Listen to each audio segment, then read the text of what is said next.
माँ की मृत्यु पर नारद मुनि खुश क्यों हुए? जब मेरी आयु केवल 5 वर्ष की थी, तब मुझे ना समय का ज्ञान था, ना संसार की समझ। मैं एक निष्पाप बालक था, जिसे बस माँ की ममता और स्नेह का ही संसार जान पड़ता था। किंतु एक दिन वह क्षण आया, जिसने मेरे जीवन की दिशा ही बदल दी। उस दिन किसी ने कहा, तेरी माता गौ को स्नान कराने गई थी। मार्ग में एक काला सर्प ने उन्हें डस लिया। मैं स्तब्ध रह गया, पर उस बाल मन में ना शोक उठा, ना भय। हृदय से एक गहरी शांति प्रस्फुटित हुई। मैंने सोचा, सर्प का क्या दोष, वह तो अपने स्वभाव से प्रेरित है। यह सब तो काल की ही लीला है। तब मुझे लगा, यह कोई अपमान या दुर्भाग्य नहीं, बल्कि किसी महामंगल की प्रस्तावना है। उसी क्षण भीतर से एक अद्भुत स्मृति जाग उठी, जैसे कोई पुराना स्वप्न लौट आया हो। मैंने कहा, अब मैं तुम्हें अपने पूर्व चरित्र की कथा सुनाऊंगा। इतना कहते ही आकाश जैसे स्थिर हो गया। तभी देवर्षि नारद जी के दिव्य स्वर गूंज उठे, व्यास जी, यह कथा किसी युग की नहीं, किसी कल्प की है। वह समय जब मैं गंधर्व रूप में था और मेरे नाम उपवरहन के रूप में स्वर्ग लोकों में कीर्ति फैली थी। उपवरहन इतने रूपवान और मधुर स्वभाव के थे कि जो भी उन्हें देखता, उनसे वार्तालाप करता या उनका दर्शन करता, वह मुग्ध हो जाता था। चित्ररथ गंधर्व उनकी सुंदरता और गुणों से इतने प्रभावित हुए कि उन्होंने अपनी 50 दिव्य सुंदरी कन्याओं का विवाह उपवरहन से कर दिया। उनका जीवन अत्यंत सुखमय और वैभव से पूर्ण था। एक दिन स्वयं ब्रह्मा जी ने उपवरहन को अपनी सभा में आमंत्रित किया, यह आदेश देकर कि वे वहां भगवान का यशगान करें। उपवरहन उस दिव्य सभा में पहुंचे, जहां देवगण, गंधर्व और अप्सराएं उपस्थित थी। वे इतने मनोहर और आकर्षक थे कि जो भी उन पर दृष्टि डालता, उनके सौंदर्य में खो जाता। किंतु उस दिन जब उन्होंने गान आरंभ किया, तो वे भगवान के यश की बजाय सांसारिक रूप, सौंदर्य और प्रेम से भरे गीत गाने लगे। वे अप्सराओं के मोह में पड़ गए और दिव्यता से विचलित हो गए। यह देखकर ब्रह्मा जी अत्यंत अप्रसन्न हुए।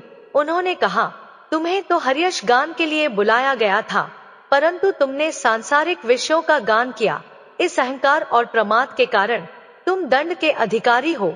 तुम्हें अपने इस रूप पर गर्व है, अतः अब तुम नीच योनि में जन्म लोगे। ब्रह्मा जी के वचन सुनते ही उपवरहन का तेज क्षीण हो गया। उनका दिव्य शरीर नष्ट हो गया। कालांतर में वे पृथ्वी पर ध्रुमिल नामक गोप की पत्नी कलावती के गर्भ से जन्मे। कुछ समय बाद जब ध्रुमिल गोप का देहांत हो गया, तब कलावती उस शिशु को लेकर एक साधु सेवी ब्राह्मण के आश्रय में पहुंच गईं। वहां उन्होंने दासी भाव से रहकर उस बालक का पालन पोषण किया। देवर्षि नारद जी कहने लगे, मैं अपने पिछले कल्प के पूर्व जन्म में वेदवादी ब्राह्मणों की एक दासी का पुत्र था। उस समय वर्षा ऋतु चल रही थी और चातुर्मास का काल था। जैसा कि प्रथा थी, महात्मा जन 4 महीनों तक एक ही स्थान पर ठहरते थे। वे पहले से ऐसा स्थान चुन लेते जहां उन्हें 4 माह तक सहजता से भिक्षा प्राप्त हो सके और साधना का वातावरण मिल सके। जब देवशयनी एकादशी आती, तब वे महात्मा जन चातुर्मास पूर्ण कर पुनः तीर्थाटन और भ्रमण के लिए निकल पड़ते थे। ऐसे ही एक बार कुछ महान संत उस ब्राह्मण के घर चातुर्मास व्यतीत करने आए, जिसके यहाँ मैं बालक रूप में रहता था। मेरे स्वामी उस ब्राह्मण ने मुझे उन संतों की सेवा में नियुक्त कर दिया, परंतु दुर्भाग्यवश बाल्यावस्था के कारण मुझसे संत सभा में एक अपराध हो गया। जैसे पहले ब्रह्मा जी की सभा में अपराध करने पर मुझे पतन का भागी बनना पड़ा था, वैसे ही इस बार भी संत सभा में अपराध करने से मुझे नीच गति को प्राप्त होना पड़ा। देवर्षि नारद जी आगे कहने लगे, मुझे संत सेवा में नियुक्त किया गया और यह मेरे जीवन का सबसे बड़ा सौभाग्य था। जो व्यक्ति संतों की सेवा का अवसर पाता है, वह निश्चित ही सर्वोत्तम गति प्राप्त करता है। संत सेवा का अर्थ केवल उनके सामने खड़े रहना नहीं, बल्कि उनके चरणों को धोना, उन्हें भोजन परोसना, उनकी पत्तल हटाना, यह सब भी महान पुण्य का कार्य है। जो सच्चे भगवत भक्त होते हैं वे जानते हैं कि संतों की सेवा ही साक्षात भगवान की सेवा है। सांसारिक लोग इसका उपहास कर सकते हैं, परंतु यह मत सुनना, क्योंकि यही सेवा जन्मों जन्मों के पापों को भस्म कर देती है। मैं उस समय बालक था, परंतु संतों के समक्ष अत्यंत विनम्र और शांत रहता था। मुझ में चंचलता नहीं थी, ना ही खेलकूद या इंद्रिय भोग की कोई प्रवृत्ति। इसी कारण सभी संत मुझे अत्यंत प्रिय मानते थे। जब भी वे कुछ कहते, ए बालक, पानी ले आओ, यह पात्र साफ कर दो, तो मैं पूरे प्रेम और आज्ञापालन से सेवा करता। मेरे सरल स्वभाव और समर्पण को देखकर उन समदर्शी संतों ने मुझ पर असीम कृपा की। उन्होंने मुझे अपने पात्रों को धोने, उनकी जूठी पत्तलें फेंकने और उनमें लगी जूठन को एकत्र करने का कार्य दिया। मैं उस जूठन को श्रद्धा से एकांत में रख देता और कभी कभी भगवान का स्मरण करते हुए उसे ग्रहण भी कर लेता। ऐसा करने से मेरे हृदय में अद्भुत परिवर्तन हुआ। जैसे जैसे मैं संतों की जूठी पत्तलों को एकत्र करता, वैसे वैसे मेरे भीतर के सारे पाप भस्म हो जाते। यह कोई सामान्य बात नहीं थी, यह तो आत्मशुद्धि का दुर्लभ अवसर था। मैं अक्सर सब लोगों से कहता, जब भी अवसर मिले संत सेवा अवश्य करो, चाहे उनका आसन बिछाओ, चरण धो, आरती करो या केवल एक कपड़े से उनके चरण पोंछ दो, सब कार्य पुण्यदायक है। जब वे भोजन कर लें तो उनकी पत्तलों से जूठे अन्न के कण भी श्रद्धा से उठाओ, क्योंकि वही तुम्हें पवित्र बना देंगे। जब मैं यह सेवा करता तो मेरे हृदय में भगवान के लिए एक गहन विरह और भक्ति का भाव उमड़ आता। आंखों से आंसू बहने लगते और भीतर से सारे पाप जैसे गलकर समाप्त हो जाते। इस प्रकार चातुर्मास के उन पावन दिनों में मैं रोज संतों की कथा सुनता, उनकी सेवा करता और उनके चरणों की धूल में बैठकर भगवान श्रीहरि का स्मरण करता रहा। उसी भक्ति और सेवा से मेरे जीवन में भगवान के प्रति अपार रुचि और प्रेम जाग उठा और वही प्रेम मेरे समस्त जीवन की साधना बन गया। देवर्षि नारद जी आगे कहने लगे, मनुष्य का उद्देश्य भले ही भगवान की प्राप्ति हो, परंतु जब तक रुचि संसार में रहती है तब तक भक्ति पूर्ण नहीं होती। मेरे भीतर भी पहले भोग और संसार की सूक्ष्म आसक्ति थी, परंतु संतों के संग और उनकी जूठी पत्तल का प्रसाद ग्रहण करने से वह आसक्ति धीरे धीरे मिटने लगी। अब मेरी रुचि संसार में नहीं रही, वह पूर्ण रूप से भगवान में स्थिर हो गई। जब संतजन भगवान की लीला कथाएं सुनाते तो मैं उनके वचनामृत को अत्यंत एकाग्रता से सुनता। व्यास जी, जब उनके मुख से भगवान की कथा प्रवाहित होती तो मेरा हृदय द्रवित हो उठता, आंखों से अश्रुधारा बहने लगती, क्योंकि भीतर कोई गहरी शुद्धि घट रही थी, जैसे हृदय के सब मलिन भाव धुल रहे हो। धीरे धीरे मेरे भीतर भगवान के प्रति असीम प्रेम और अनुराग जाग उठा। महात्माओं की सेवा और उनके संग से मेरी बुद्धि भगवान में अचल हो गई। यह कोई साधारण बात नहीं थी। बुद्धि का भगवान में स्थिर हो जाना ही सच्चे ज्ञान का उदय है। अब मेरे अंतर में शुद्ध ज्ञान प्रकट हुआ। बाल्यावस्था में ही मुझे यह बोध हो गया कि यह समस्त संसार असत है, केवल ब्रह्मा ही सत्य है। यह दृश्य जगत मात्र ब्रह्मा स्वरूप की कल्पना है। असली सत्य तो वह परम तत्व है जो सब में व्याप्त है, और वही मेरे आराध्य श्रीहरि है। देवर्षि नारद जी आगे कहने लगे, धीरे धीरे मेरे भीतर ऐसा ज्ञान जागृत हुआ कि मैं इस संसार को नई दृष्टि से देखने लगा। यह अवस्था अत्यंत ऊंची थी। मन, बुद्धि और हृदय सब कुछ भगवान में स्थिर होने लगा। शरद और वर्षा, इन दो ऋतुओं में प्रतिदिन तीनों समय मैं महात्माओं के चरण धोता, उनकी जूठी पत्तलें श्रद्धा से उठाता, उनके वस्त्र धोता और उनके पास बैठकर भगवान की कथा एवं चर्चा सुनता। इस सत्संग और सेवा से मेरे भीतर के रजोगुण और तमोगुण पूर्णतः नष्ट हो गए। मेरे मन में शुद्ध त्रिगुणातीत भक्ति का प्रादुर्भाव हुआ। ऐसी भक्ति जो किसी गुण, किसी अपेक्षा या किसी स्वार्थ से रहित थी। मुझे संतों से अपार प्रेम हो गया। उनके प्रति गहरा अनुराग और श्रद्धा मेरे हृदय में रच बस गई। मैं सदा विनम्र भाव से उनसे व्यवहार करता। यदि कोई कहे कि संतों से क्या लेना चाहिए, तो मैं कहता दैन्य भाव, क्योंकि भगवान को भी दीनता अत्यंत प्रिय है और संत भी उसी से प्रसन्न होते हैं। मेरी श्रद्धा, विनय, संयम और आज्ञाकारिता देखकर सभी महात्मा मुझ पर प्रसन्न रहने लगे। जब उनका चातुर्मास समाप्त हुआ और वे प्रस्थान करने लगे, तो मैं उनके चरणों में गिरकर रोने लगा। अब मैं कैसे जीऊंगा? 4 महीनों तक मैंने आपका चरणामृत, वचनामृत और उच्छिष्टामृत पाया, अब यह सब कैसे मिलेगा? मेरे आंसुओं से संतों के हृदय भी पिघल गए। उनमें से एक महान महात्मा मुझे एकांत में ले गए। उन्होंने मुझ पर करुणा करके भगवान के अत्यंत गूढ़ ज्ञान का उपदेश दिया, वही ज्ञान जिसे बाद में भगवान श्री कृष्ण ने उद्धव जी को एकादश स्कंध में समझाया था। उस ज्ञान से मुझे भगवान की माया का रहस्य समझ में आया। अब संसार के किसी भी विषय में मेरा मन नहीं रमता था। बस एक ही प्रश्न भीतर उठता, कैसे भगवान मिलेंगे, कैसे उनके दर्शन होंगे? फिर व्यास जी, जब मैंने अपने समस्त कर्म भगवान श्री कृष्ण को समर्पित कर दिए और निरंतर उनकी स्मृति में लीन रहने लगा, तब मेरे भीतर वह शुद्ध ज्ञान प्रकट हुआ जो तीनों तापों, आध्यात्मिक, आधिभौतिक और आधिदैविक का नाश कर देता है। वह ज्ञान मेरे हृदय में ऐसे प्रकाशित हुआ मानो अंधकार के बीच सूर्य उदय हो गया हो। उसी क्षण मैंने जाना, अब मेरा जीवन केवल भगवान के लिए है। देवर्षि नारद जी आगे कहने लगे, अब मेरे ऊपर उस माया का कोई प्रभाव नहीं रहा जो जीव को जन्म और मृत्यु के अनंत चक्र में बांधती है। मेरे हृदय में एक अद्भुत प्रसन्नता छा गई। भीतर परा भक्ति का प्रादुर्भाव हुआ, ऐसी भक्ति जो ज्ञान से परे, निष्काम और पूर्णता आत्मसमर्पित होती है। अब मेरा जीवन केवल भगवान के नाम, उनके गुण और उनकी लीलाओं के स्मरण में बीतने लगा। मैं सदा हरिनाम जपता, भगवान की महिमा गाता और उनके दिव्य स्वरूप का ध्यान करता।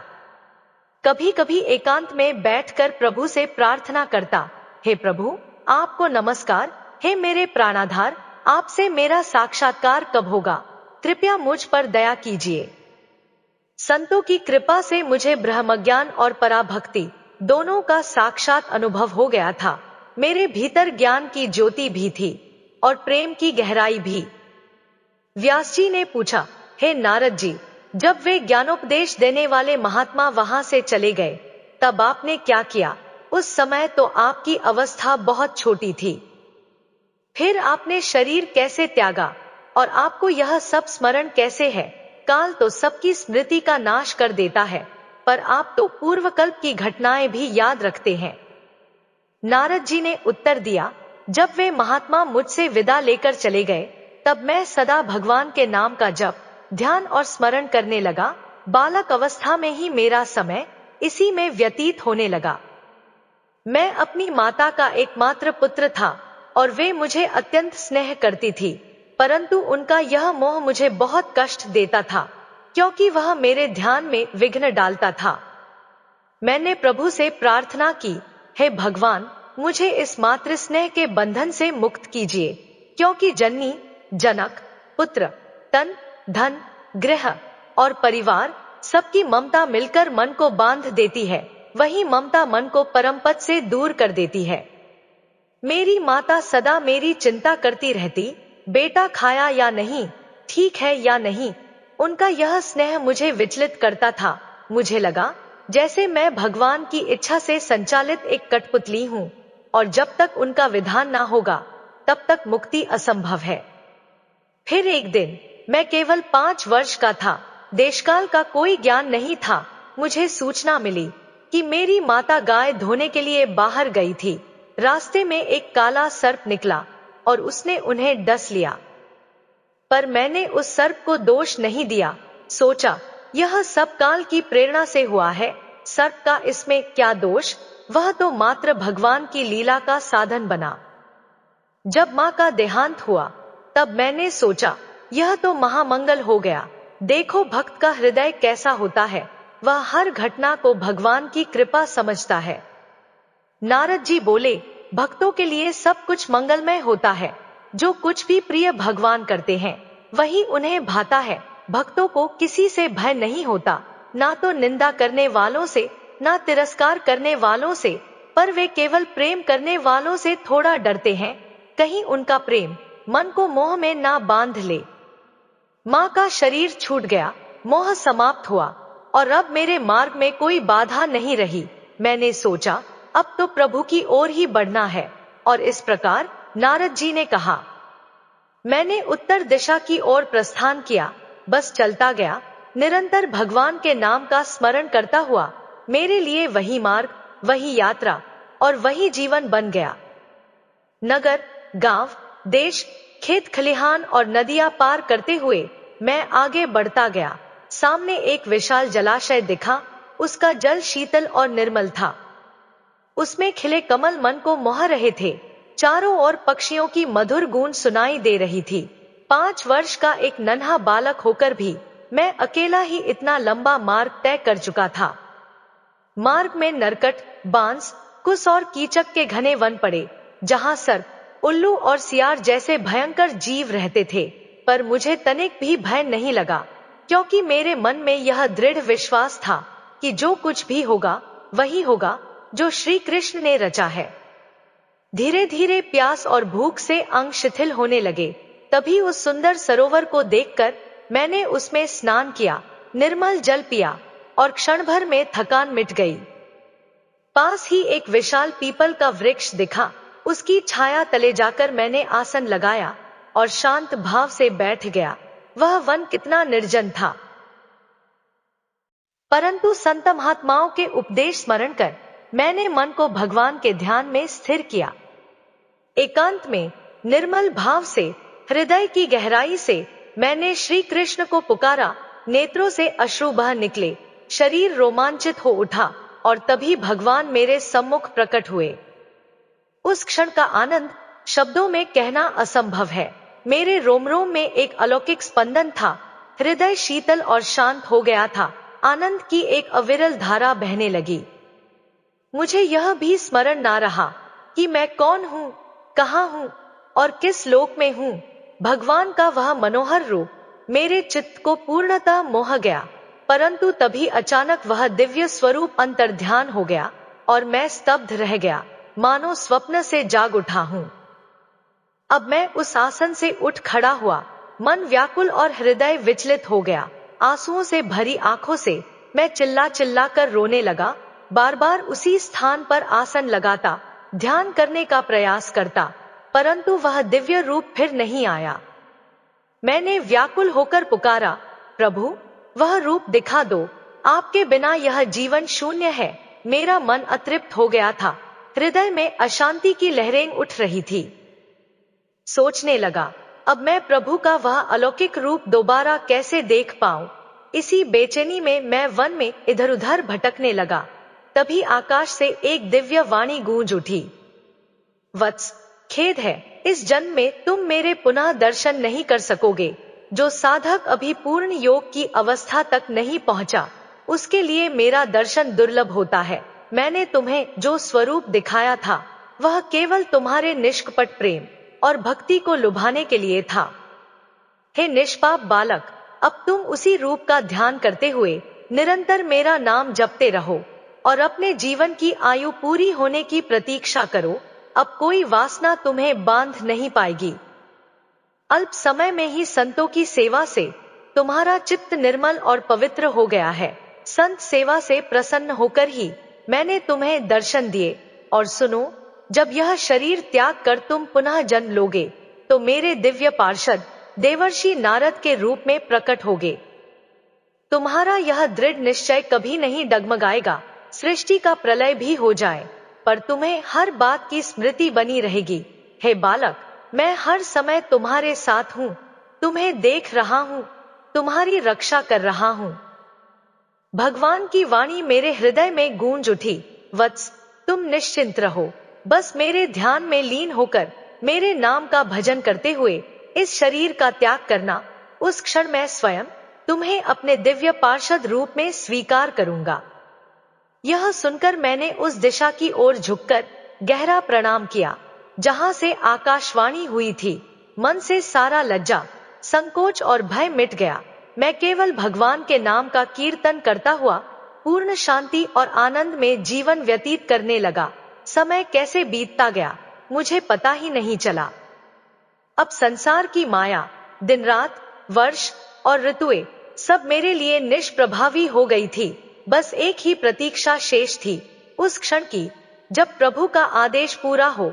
मेरा हृदय श्री कृष्ण प्रेम से ओतप्रोत हो गया था। फिर एक दिन जैसे अचानक आकाश में बिजली कौंध जाती है, वैसे ही मृत्यु का क्षण आया। मेरा यह स्थूल शरीर क्षण भर में विलीन हो गया, परंतु वह अंत नहीं था। उसी क्षण में सीधे भगवान श्रीहरि के धाम में पहुंचा। वहां स्वयं भगवान ने मुझे अपने दिव्य पार्षद रूप में स्वीकार किया और मुझे एक चिदानंदमय, प्रकाशमय देवर्षि नारद का शरीर प्रदान किया, जो पंच भौतिक नहीं था अपितु पूर्णतः दिव्य और अविनाशी था। यह शरीर अब चिदानंदमय हो गया। ना इसमें कोई मृत्यु है, ना जन्म, ना बुढ़ापा, ना रोग। देवर्षि नारद के रूप में मैं त्रिभुवन में वायु के समान स्वतंत्र रूप से विचरण करता हूँ। जहाँ इच्छा होती है वहीं उपस्थित हो जाता हूँ। अब मुझ पर प्रारब्ध कर्मों का कोई प्रभाव नहीं, क्योंकि वे तो केवल पंचभौतिक शरीर पर ही लागू होते हैं, चिदानंद स्वरूप पर नहीं। यह चिदानंद स्वरूप केवल उन्हीं को प्राप्त होता है जो भगवान के स्वजन बन जाते हैं, जैसे दास्य, सख्य, वात्सल्य या गोपी भाव से भक्ति करने वाले भक्त। भगवान के चरणों की सेवा करने वाला प्रत्येक भक्त अंततः इसी चिदानंद स्थिति को प्राप्त करता है। जब भगवान नारायण कारण सागर में शयन करते हैं, तब वे संपूर्ण सृष्टि को अपने भीतर समेट लेते हैं। जैसे कोई व्यापारी दिन भर का व्यापार समाप्त कर अपनी दुकान समेटकर घर लौटता है, वैसे ही ब्रह्मा जी और समस्त लोग भगवान की श्वास के साथ उनके उदर में विलीन हो जाते हैं। फिर जब एक सहस्र चतुर्युग बीत जाता है और ब्रह्मा जी पुनः जागते हैं, तब भगवान के संकल्प से पुनः सृष्टि प्रकट होती है, जैसे वही दुकान फिर से सजा दी गई हो। यही सृष्टि का सनातन चक्र है। भगवान की कृपा से अब मैं देवर्षि नारद बैकुंठ से लेकर समस्त लोकों में, अनंत ब्रह्मांडों में बिना किसी बाधा के विचरण करता हूँ। मेरा भजन कभी रुकता नहीं, एक श्वास भी भगवान के स्मरण के बिना नहीं बीतती। भगवान ने अपने करकमलों से मुझे एक अद्भुत वीणा प्रदान की, स्वरब्रह्म वीणा। इसमें सातों स्वर सा, रे, गा, मा, पा, धा, नी दिव्य तेज से शोभित है। प्रत्येक स्वर में भगवान की लीलाएं, उनके नाम और उनका रस समाहित है। मैं उसी वीणा पर भगवान के नाम का, उनके प्रेमपूर्ण चरितों का गायन करता रहता हूँ। जब भी इच्छा करता हूँ, भगवान तत्काल मेरे सम्मुख प्रकट हो जाते हैं। यही तो भक्ति का सबसे बड़ा वरदान है, आवाहन करते ही प्रभु प्रकट हो जाए। जिनका चित्त भोगों की वासना से भरा है, उन्हें प्रभु दर्शन नहीं देते, परंतु जिनका मन प्रेम और नाम में डूबा है, उनके लिए तो भगवान स्वयं दौड़ कर आते हैं। ऐसा है यह भजन का परम फल कि पुकारने की देर हो और भगवान उपस्थित हो जाए। जिन लोगों का मन विषयों में डूबा हुआ है, उनके लिए यह सत्य समझ पाना कठिन होता है। लेकिन यदि वे भी भगवान का नाम जपना आरंभ कर दे, प्रभु की लीलाओं का गायन करने लगे, तो मेरा अपना अनुभव है, वे भी निश्चित रूप से भगवान की प्राप्ति कर सकते हैं। काम, क्रोध, लोभ, मोह ये मन को बार बार घायल करते हैं, परंतु जब हृदय में भगवान का नाम बस जाता है, जब जिह्वा पर उनकी लीलाओं का गायन होता है, तो ये सारे विकार धीरे धीरे मिट जाते हैं। ऐसी शांति, ऐसी निर्मलता किसी अन्य साधना से प्राप्त नहीं होती। ना यम, ना नियम, ना कठोर योगाभ्यास से वैसी तृप्ति मिलती है जैसी भगवान नाम स्मरण से मिलती है।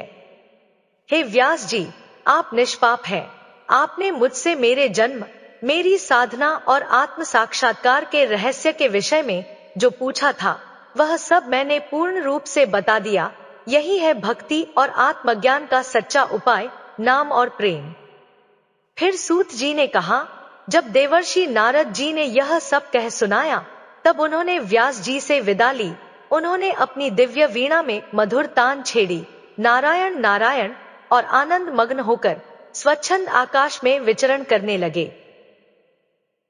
त्रिभुवन में जहां जहां नारद जी जाते हैं वहां भगवान का नाम गूंजने लगता है। उनकी वीणा से झरते स्वर संसार को पवित्र कर देते हैं। धन्य है वे देवर्षि जो सारंगपाणी भगवान श्रीहरि की कीर्ति, उनके नाम और उनकी लीलाओं का अखंड गायन करते हुए हर क्षण आनंद में रमे रहते हैं। उधर देवर्षि नारद जहां भी जाते वहां मंगल ही मंगल होता। उनके स्पर्श से त्रिताप अर्थात आध्यात्मिक, आधि भौतिक और आधिदैविक तीनों प्रकार के दुख मिट जाते। शौनक ऋषि ने विनम्र होकर पूछा, हे सूत जी, सर्वज्ञ और सर्वशक्तिमान भगवान व्यास जी ने जब नारद जी के ये दिव्य वचन सुने और उनके प्रस्थान के बाद उन्होंने आगे क्या किया? सूत जी बोले, ब्रह्मंदी सरस्वती के पश्चिमी तट पर साम्यप्रास नामक एक पवित्र आश्रम है। वहां सदा यज्ञों की अग्नि प्रज्वलित रहती है। ऋषि मुनि तपस्या में लीन रहते हैं। वहीं व्यास जी का भी निवास था। उस आश्रम के चारों ओर बेर के वृक्षों का सुंदर वन फैला हुआ था। बड़ा शांत, पवित्र और दिव्य वातावरण। वहां बैठकर व्यास जी ने आचमन किया, मन को संयमित किया और ध्यान में लीन हो गए। उन्होंने भक्ति योग के द्वारा अपने मन को पूर्णतया एकाग्र, निर्मल और निश्चल बनाया। तब उन्होंने दिव्य दृष्टि से आदि पुरुष परमात्मा और उनके अधीन रहने वाली माया शक्ति का साक्षात्कार किया। उन्होंने देखा, यही वही माया है जिससे मोहित होकर जीव अपने वास्तविक स्वरूप को भूल जाता है। वह स्वयं त्रिगुणों से परे होते हुए भी अपने को सत्व, रज और तम के बंधन में मान लेता है और इसी भ्रांति के कारण जन्म मरण और दुखों के चक्र में फंस जाता है। व्यास जी ने समझ लिया, इन अनर्थों से मुक्ति का एकमात्र उपाय है भगवान का निरंतर चिंतन और भजन। जो सतत भगवान का स्मरण करता है वही माया से पार होता है। लेकिन दुर्भाग्यवश संसार के लोग इस सत्य को नहीं जानते। इसी अज्ञान के कारण वे दुख भोगते हैं। इसी भावना से प्रेरित होकर व्यास जी ने भगवान की महिमा और उनके सिद्धांतों से युक्त श्रीमद्भागवत महापुराण की रचना की। एक ऐसा ग्रंथ जिसके श्रवण मात्र से पुरुषोत्तम भगवान श्री कृष्ण के प्रति परम प्रेम में भक्ति प्रकट हो जाती है। जो व्यक्ति भगवान की भक्ति में लीन रहता है उसका परिचय यही है कि उसका हृदय हर समय प्रभु के स्मरण से भरा रहता है। देवर्षि नारद ने कहा भी था, वह भक्त जो हर आचरण भगवान को समर्पित कर देता है और जिनका स्मरण छूटने का भय ही उसे व्याकुल कर देता है, वही सच्चा भगवत भक्त है। यही है परम भक्ति योग। जो इस योग को धारण करता है उसके जीवन से शोक, मोह, भय और विकार सबका अंत हो जाता है। वह निर्विकार, निश्चल और पूर्णतः प्रसन्न हो जाता है। व्यास जी ने इस महान भागवत संहिता को अपने प्रिय पुत्र श्री शुकदेव जी को प्रदान किया, क्योंकि उन्हें ही इस ज्ञान के योग्य अधिकारी पाया। तब शौनक जी ने जिज्ञासा की, श्री शुकदेव जी तो परम निवृत्त और आत्मर्मणशील है, उन्हें बाह्य ग्रंथों का अध्ययन करने की इच्छा कैसे हुई? वे जो सदा आत्म स्वरूप में स्थित रहते थे, उन्होंने 18,000 श्लोकों वाले इस भागवत का अध्ययन कैसे किया? इस पर सूत जी ने मुस्कुराते हुए कहा, हे मुनिवर, जो लोग वास्तविक ज्ञानी होते हैं वे केवल ज्ञान में नहीं, अनुभव में जीते हैं। जब ऐसे ज्ञानी के हृदय में भक्ति का अंकुर फूटता है तब वे भी भगवान की कथा में डूब जाते हैं, क्योंकि भक्ति ही वह रस है जो ब्रह्मज्ञान को भी माधुर्य में परिवर्तित कर देती है। जिन महापुरुषों की अविद्या की गांठ खुल चुकी है, जो आत्मा स्वरूप में स्थित है, वे आत्माराम कहलाते हैं। ऐसे आत्माराम पुरुष भी अंततः भगवान श्री कृष्ण की ही निष्काम हेतुरहित भक्ति करते हैं। कारण यह है कि भगवान के गुण और लीलाएं इतनी मोहक, इतनी मधुर हैं कि वे स्वयं सिद्ध, ज्ञानी, मुक्त आत्माओं को भी अपनी ओर खींच लेते हैं। भगवान के स्वरूप की दिव्यता, उनके प्रेम का माधुर्य, यह ऐसा आकर्षण है जिससे ब्रह्मज्ञानी तक विमुग्ध हो उठते हैं।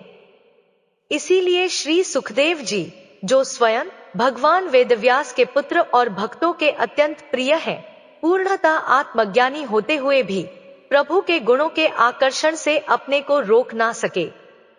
उनके हृदय में भगवत प्रेम का प्रवाह उमड़ पड़ा और वे भी श्रीमद् भागवत का अध्ययन करने को विवश हो गए, क्योंकि यह केवल ग्रंथ नहीं, भगवान श्री कृष्ण की दिव्य लीला का जीवन स्वरूप है। मित्रों, कैसी लगी आज की यह कहानी? अपनी राय कमेंट बॉक्स में जरूर बताइए। वीडियो को लाइक और शेयर करें और हमारे चैनल को सब्सक्राइब करें ताकि अगली कथा आप सबसे पहले सुन सकें।